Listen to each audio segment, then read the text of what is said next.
Hello YouTube and DC fans, DCU right here. Today's DC news. This is what we've been waiting for. Jason Momoa has officially been cast as Lobo. Yes, Lobo. He even posted a video of himself on social media about a year ago coming out of Warner Brothers office. Worst thing in the world. All right, this needs to be documented. What's the date today? 6th. The 6th of November. The greatest news, some of the greatest news in my life just happened. I can't say anything about it. Fuck yes! Ah! I can't wait to share with you, but they won't let me share anything. I want you to remember this date, November 6th. Mwah! You know who you are? Mwah!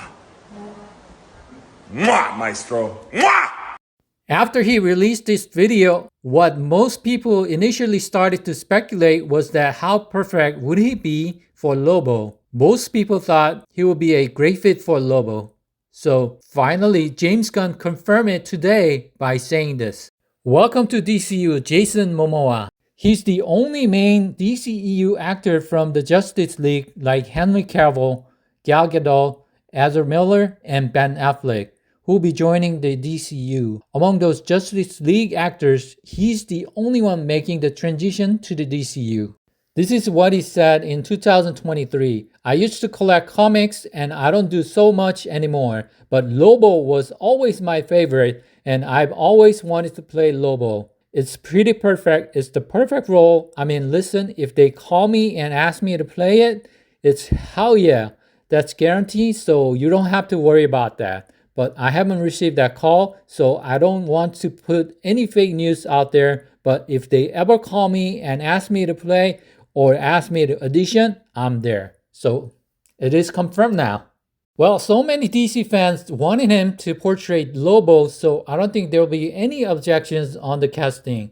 But the question is, when he'll be in DCU, he will be in the movie Supergirl Woman of Tomorrow along with Millie Alcock. According to Deadline, Supergirl Woman of Tomorrow begins shooting July 13.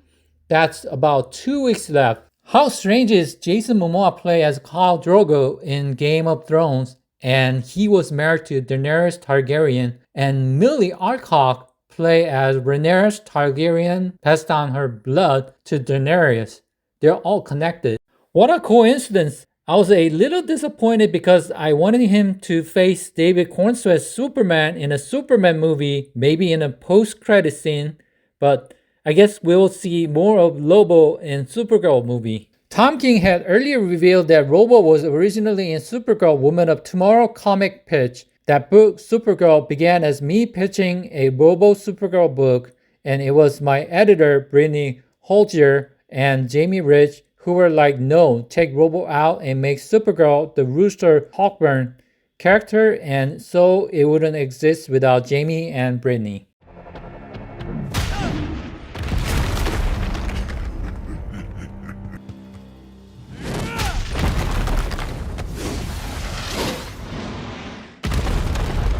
There has been a rumor circling around about Superman test screening did not go well, and here's what journalist Matias Lotora has to say about it. There has been no test screening for Superman recently. I know this from an excellent source. Don't believe anything you read. I guess the rumor is false, and here's what James Gunn said about from the previous interview. I just want to know what other people's opinions are. So I like taking that into account. That's a part of the filmmaking process for me, other people's opinions. The testing process for me is partially harrowing and partially really fun. If you use the testing process in the right way, where you show a movie in front of an audience and you find out what works and what doesn't work, it can be really helpful to you. Now, it's awful because you're putting a movie out there, and when you're showing it in Los Angeles, people are especially critical. Also, when your movies test really well, it feels really great. Also, I have to say, which I've been really fortunate with the past few. But it does help seeing what works and what doesn't, what confuses people, what doesn't. When you're making a movie, you're making a giant machine that's supposed to make people and audiences feel a certain way. Right. And so you want to find out what works, because sometimes something will stop people that you didn't intend. And sometimes something will confuse people that you didn't know about, that you always are revealed something. But also the other thing is I do a lot of what I would call really small test groups. So I didn't invite you this time because you're in the movie, right? But I have a small group of people. I showed a lot of groups the movie of people I really trust. And you learned a lot from that. Yeah. Filmmakers, directors, actors, writers. Do they sit in a room sort of and answer, or say questions, or do you like it blindly, like they write it down? So they don't write anything down. No, I ask them questions. So they can send me stuff afterwards, but you don't get insulted at all. I wouldn't say I never get insulted, but yeah, I'm pretty open, because right. I realize everybody's reaction to a movie is just their reaction to a movie. So they may like a character, they may not like a character, whatever, but I'll sit there, we'll do all these mini test screenings with like 20 to 30 people. Joe Manganiello from Justice League is not coming back as Deathstroke for upcoming Deathstroke and Bane movie. DC Studio is looking to cast a new actor for this role. Man, I was hoping he would return and play this role, and I hope DC Studio will find someone better than him.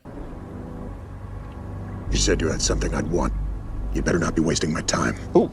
J.J. Abrams' long-awaited Superman project, which was to focusing on a black version of the Man of Steel, might still have some flight left in it. J.J. Abrams was to produce, and with the script written by distinguished author Ta-Nehisi Coates, Variety reported that the Black Superman movie is technically still alive, even though there has been no official updates given on it since early 2023. I guess right now they want to focusing on James Gunn's Superman first. Okay, that's it for today. I hope you guys enjoyed this. Please leave a like and subscribe to the channel if you haven't done so. Thank you for watching. I'll see you next year. Happy New Year. Peace. James, what made you pick these three actors in particular? What did they bring to these roles that you thought they were perfect? These two auditioned and they were the best. But also I think they also auditioned together. And when I was casting Lois and Clark, I wasn't just casting Lois and Clark, I was casting Clois. I was casting what their relationship was together and the energy they have between them. And it really was their energy, their back and forth nature. Like, I needed to believe that this was a guy that a woman this intelligent would actually fall in love with. And I also needed to believe that this was a woman that was going to challenge somebody who was a super powerful alien from another planet.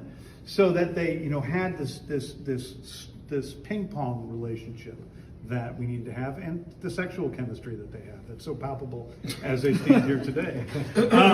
Nick, any villains who inspired your performance? Lex Luthor inspired the performance. And any villains who inspired it? I didn't base it on any other villains particularly. I based it, he's such an iconic character from the comics, obviously, but also, this is a James Gunn movie, so there's a lot of emotional truth to these characters that make them special and unique in this world. So I'm excited for people to see that.